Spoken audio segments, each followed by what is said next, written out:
नमस्कार, सुजस बुलेटिन में आपका स्वागत है। मैं हूं आपके साथ शेखर पारिक। एक नजर हेडलाइंस पर। तृतीय श्रेणी शिक्षक भर्ती में आरक्षण 50% करने पर नारी शक्ति ने किया मुख्यमंत्री का अभिनंदन। मुख्यमंत्री ने कहा, नारी शक्ति के हित में राज्य सरकार ने लिए कई ऐतिहासिक निर्णय। मुख्यमंत्री का किसानों, पशुपालकों और डेयरी संघ के प्रतिनिधियों से बजट पूर्व संवाद। कहा, किसानों को बिजली पानी की नहीं आने दी जाएगी कमी। नई दिल्ली में प्री बजट कंसल्टेशन मीटिंग में शामिल हुई उप मुख्यमंत्री और वित्त मंत्री दिया कुमारी। राजस्थान के विकास से जुड़े अहम मुद्दों पर हुई सकारात्मक चर्चा। मुख्यमंत्री श्री भजनलाल शर्मा ने कहा कि आधी आबादी के योगदान के बिना देश और प्रदेश सशक्त नहीं बन सकता।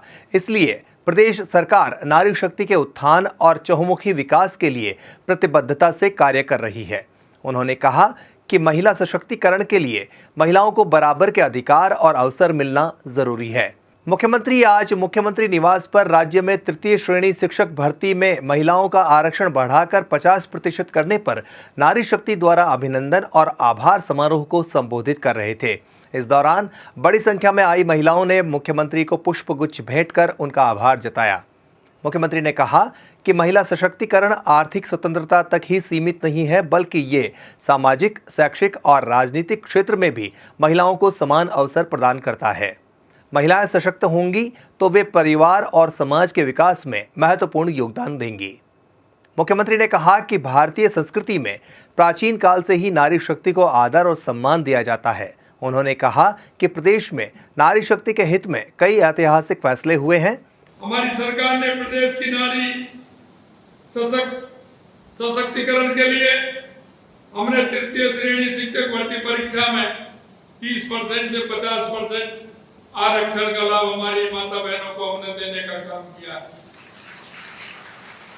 हमारे लिए महिला सशक्तिकरण का अर्थ महिलाओं को शक्ति, अधिकार और के अवसर प्रदान करें ताकि वे अपने जीवन में हर पहलू पर आत्मनिर्भर होकर के सशक्त नारी शक्ति बने।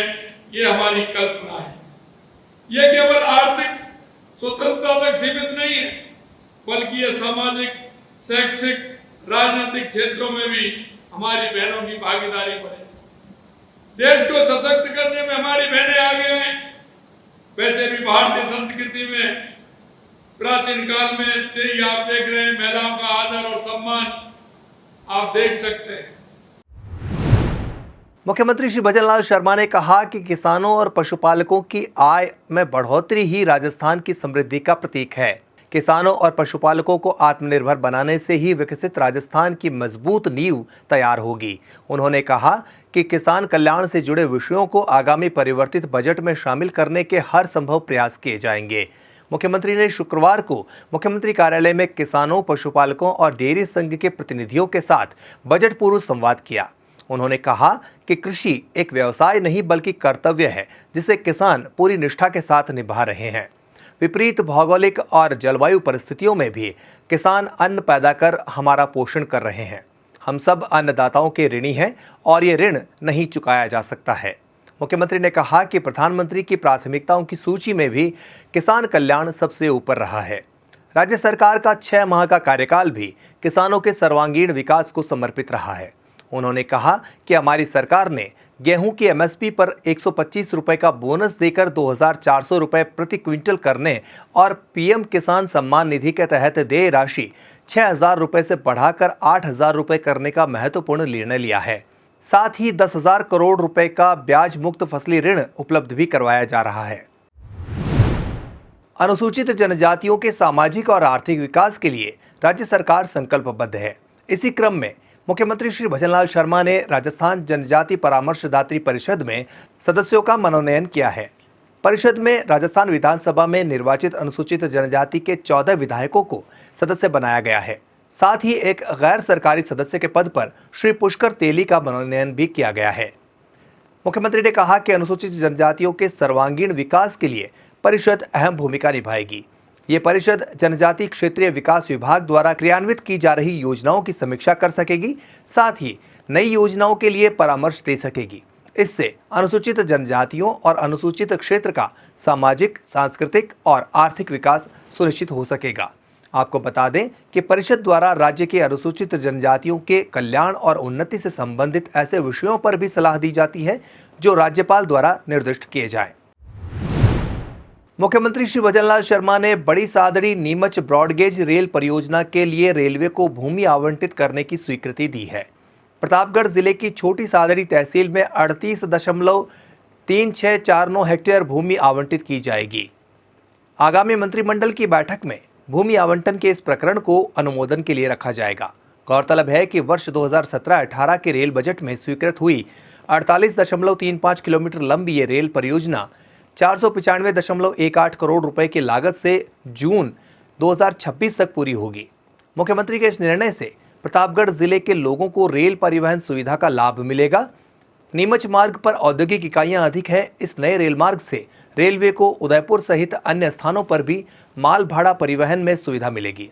इस परियोजना में बड़ी सादड़ी से नीमच के बीच 5 स्टेशनों का निर्माण होगा। आपको बता दें कि गुरुवार को मुख्यमंत्री ने उत्तर पश्चिम रेलवे के अधिकारियों के साथ प्रदेश में रेलवे परियोजना की समीक्षा बैठक में महत्वपूर्ण रेलवे लाइनों के भूमि आवंटन प्रकरणों को तत्काल निस्तारित करने के निर्देश दिए थे। उप मुख्यमंत्री और वित्त मंत्री दिया कुमारी नई दिल्ली में प्री बजट कंसल्टेशन मीटिंग में शामिल हुई। केंद्रीय वित्त मंत्री श्रीमती निर्मला सीतारमण की अध्यक्षता में हुई इस बजट पूर्व चर्चा में उप मुख्यमंत्री ने राजस्थान की जनता से जुड़े विकास के मुद्दों को केंद्रीय मंत्री के समक्ष रखा। उन्होंने राजस्थान के 21 जिलों की जीवनदायी रेखा साबित होने वाली पूर्वी राजस्थान कैनाल परियोजना को शीघ्र ही मूर्त रूप देने के सभी आयामों को विस्तार से केंद्रीय मंत्री के समक्ष रखा।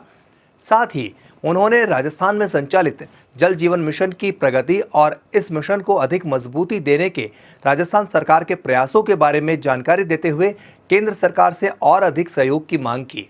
उप मुख्यमंत्री ने बताया कि हमने केंद्रीय मंत्री के समक्ष राजस्थान में लंबित 3 प्रमुख रेल परियोजनाओं को जल्द ही मूर्त रूप देने के विषय को भी रखा, ताकि रेल सुविधाओं से वंचित राजस्थान के दूरस्थ इलाकों में विकास की धारा को पहुंचाया जा सके।